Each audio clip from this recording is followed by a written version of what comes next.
নমস্কার। শুভ বিবাহের আজকের পর্বে রিভিউ নিয়ে বাংলা সিরিয়াল সমাচার চলে এসেছে। তোমাদের সকলের কাছে অনুরোধ, তোমাদের জন্য পরশুরাম আর রানী ভবানীর রিভিউ আমরা এই চ্যানেলে নিয়ে এসেছি। তো তোমরা যাতে দেখো সেই অনুরোধ আমরা তোমাদের কাছে রাখছি। শুভ বিবাহের আজকের পর্বে দেখা যাচ্ছে তেজ তো গেছে খোঁজ খবর নিতে।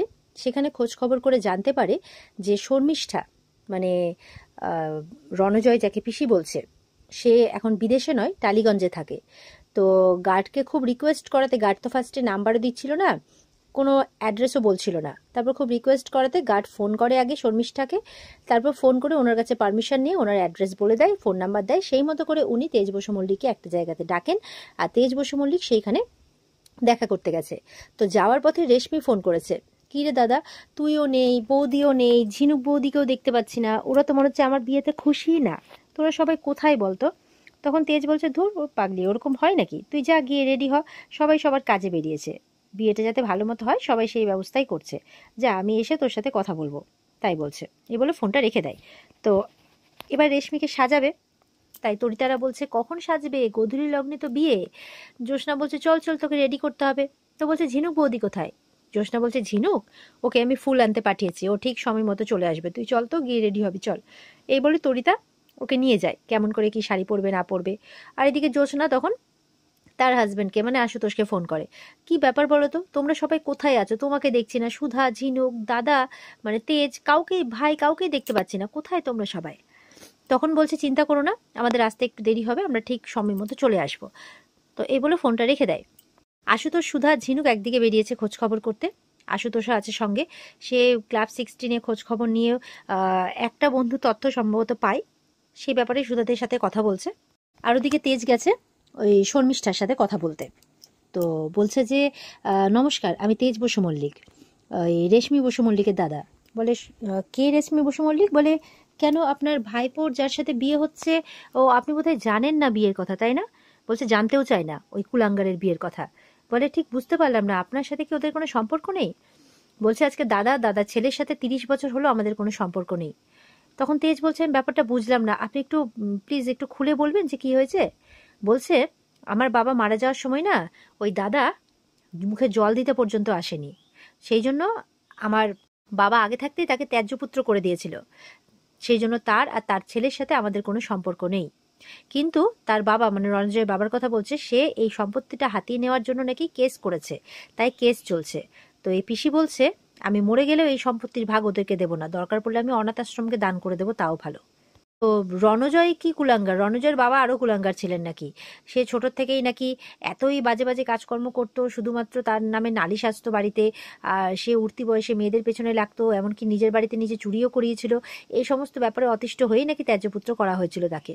তো বলছে বাবা যদি এরকম হয় তাহলে ছেলে কিরকম হবে, এটা আপনারাই ভেবে নিন। আর তেজ বলছে আসলে আমার বোনের সাথে আজকে ওর বিয়ে, বলছে বিয়ে দিচ্ছেন ঠিক আছে, কিন্তু দেওয়ার আগে একবার তার আর তার বাবার ব্যাপারে কিন্তু ভালো মতো করে খোঁজ খবরটা করে নেবেন, তারপরে বিয়েটা দেবেন। যাই হোক, আমার আর কোনো কিছু বলার নেই, আমি আসছি। এই বলে উনি চলে যান। তেজ তো এবার চিন্তায় পড়ে যায় যে ও এই সব কিছু কি শুনলো, তাহলে সুধা তো তার মানে ঠিক কথাই বলছিল, আমরাই সুধাকে বুঝতে ভুল করেছি। তো একটা লোকেশন পাওয়া গেছে, ওই পুরনো কোনো কারখানা আছে সেখানে ওদের। তো সুধারা এবার যাবে ঠিক করেছে। তখন ঝিনুক বলছে একবার ভেবে দেখ দিদি, ঠিক করছি তো আমরা, আমরা মানে পরিবারের সম্মান নিয়েই ছেলে খেলা করছি না তো, আসলে কি বলতো, যদি ভিডিওটা ভাইরাল করে দেয়, ও এই ব্যাপারটা ভাবছে, কিন্তু একবারও নিজের কথা ভাবতে গিয়ে এটা ভাবছে না যে রেশমির কি হয়ে যাবে, বিয়েটা হয়ে গেলে তো রেশমির জীবনটা নষ্ট হবে, সেটা কি ঝিনুকে দেখতে খুব ভালো লাগবে? সুধা বলছে দেখ, এরকম প্রত্যেকদিন হাজার একটা মেয়ের সাথে সম্মানহানি হচ্ছে, শ্লীলতাহানি হচ্ছে, তাদেরকে ব্ল্যাকমেল করা হচ্ছে। বলছে তারা নিজেদের সম্মানটা জলাঞ্জলি দিচ্ছে, প্রতিবাদ না করতে পেরে তারা নিজেরাই ছোট হয়ে যাচ্ছে। ঝিনুক, তুই যদি রুখে না দাঁড়াস তাহলে কিন্তু এই রণজয়রা শাস্তি পাবেন, এরা পার পেয়ে যাবে, এরা ওপেনলি ঘুরে বেড়াবে, তাই এই শাস্তি দেওয়াটা খুব জরুরি। আজকে তোকে রুখে দাঁড়াতেই হবে। আজকে তোকে ভিডিও দেখিয়ে ব্ল্যাকমেল করছে, কালকে তোর মুখটা অন্য কিছুতে যে ইউজ করবে না তার কোনো গ্যারান্টি নেই। তেজ তো খুব চিন্তায় পড়েছে যে না ওদের ঘোষাল বাড়ির সাথে কোনো সম্পর্ক আছে, আর না এই বাড়ির সম্পত্তির উপর তাদের কোনো অধিকার আছে, তাহলে রণজয় এত বড় মিথ্যে কথা কেন বলছে, তার মানে ছেলেটা সত্যি ফ্রড। এদিকে তেজ ঠিক করে ফেলে যে বোনের সাথে কোনো খারাপ সে হতে দেবে না, সে রণজয়ের আসল চেহারাটা সবার সামনে নিয়ে আসবেই। এদিকে দেখা যাচ্ছে রেশমিকে মানে সুন্দর করে বউ সাজানো হয়ে গেছে। তো এবার তার মা তার সাথে গল্প করছে, তার মা কাঁদছে যে আজকে আমার ছোট্ট মেয়েটা কত বড় হয়ে গেছে, তার বিয়ে। বলে না মা, আমি তো এখনো সেই তোমার ছোট্ট মেয়েটাই আছি। তো বলে হ্যাঁ। বলছে মেয়েটাকে ছোট থেকে আমি আগলে আগলে বড় করেছি, তাই গজাননের কাছে এটাই চাই যে গজানন যাতে আমার মেয়েটাকে সব সুখ দেয়। তখন বলছে চিন্তা করো না মা, জয় খুব ভালো, ও আমাকে একদম তোমার মতোই আগলে আগলে রাখবে। তখন তার মা তাকে গলার মালাটা পরিয়ে দেয় আর বলছে হ্যাঁ, সমুদ্র যেমন এতদিনে তার পছন্দের জীবনসঙ্গী পেয়েছে, তেমন তুইও যাতে তোর ভালোবাসার মানুষের সাথে সুখী হোস।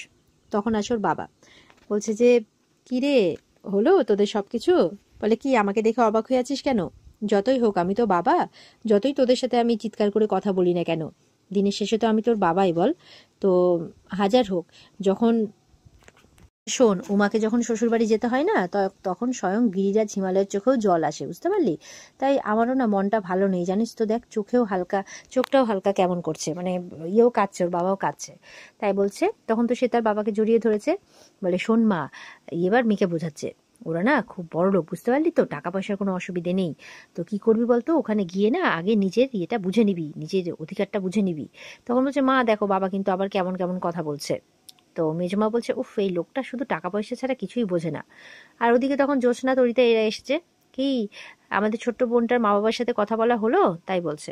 নিজের মাও এসেছে, যে ওদিকে যে বরযাত্রী চলে এসেছে, এবার মেয়েকে দেখতে না পেয়ে যে বর খুঁজে বেড়াবে সব জায়গায়, তাই এখন মেয়ে জামাইয়ের মানে 4 হাত এক করে দিতে হবে না। এদিকে সুধারা কিন্তু পুরনো গোডাউনের কাছে পৌঁছে গেছে। সেখানে গিয়ে দেখছে গোডাউনের বাইরে অনেক মদের বোতল ফোতল পড়ে আছে, কিন্তু ভেতরে যেতে পারবে না। আশুতোষবাবু বলছে এখানে দেখছো না মদের বোতল ফোতল পড়ে আছে, তাছাড়া ব্যাকআপ ছাড়া ভেতরে যেতে পারবো না। আর এখানে তো অনেক কটা কারখানা, আমরা লোকেশনটা এখানে ঠিকই, কিন্তু কোন কারখানা এক্স্যাক্টলি সবাই আছে গা ঢাকা দিয়ে, সেটা তো বুঝতে পারছি না। তো ঝিনুক বলছে নিশ্চয়ই গা ঢাকা দিয়ে আছে, যতদিন না পর্যন্ত কাজ হাসিল হচ্ছে, বিয়েটা হচ্ছে, ততদিন গা ঢাকা দিয়ে থাকবে। তো সুধা বলছে বের করছি গা ঢাকা দিয়ে থাকা।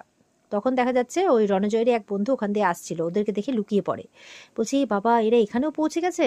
তখন ঝিনুককে ওখানে দাঁড় করিয়ে সুধা আর আশুতোষ কিন্তু আশেপাশে খুঁজতে যায়। আর এই ছেলেটা বলছে এই ঝিনুক দেখছি দলবল নিয়ে পৌঁছে গেছে, এবার কি করব।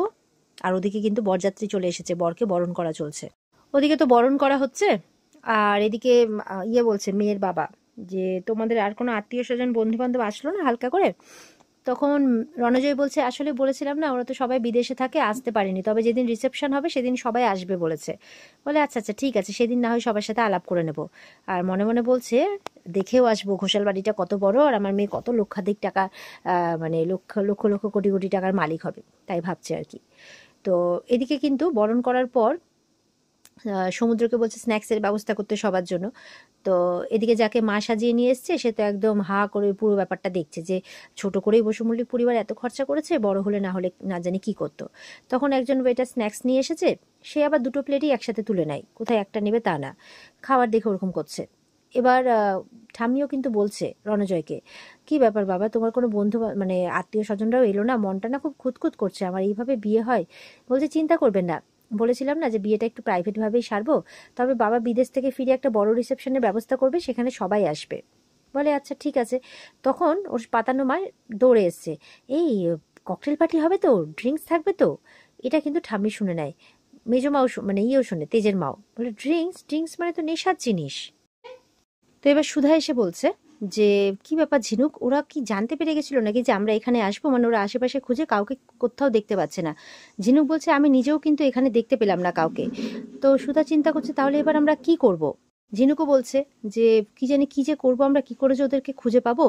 আর এমনটা ভাবতে ভাবতেই কিন্তু আর ওদিকে ছেলেটা কিন্তু চুপ করে দেখছে ওদেরকে। আর এমনটা ভাবতে ভাবতে এখানেই কিন্তু আজকের পর্ব শেষ হয়ে যায়। তো এই ছিল আজকের পর্বের রিভিউ। ভালো লেগে থাকলে পর্বকে লাইক কমেন্ট করে জানাতে ভুলবে না, আর আমাদের সাথে জুড়তে চ্যানেলকে সাবস্ক্রাইব করতে ভুলবে না।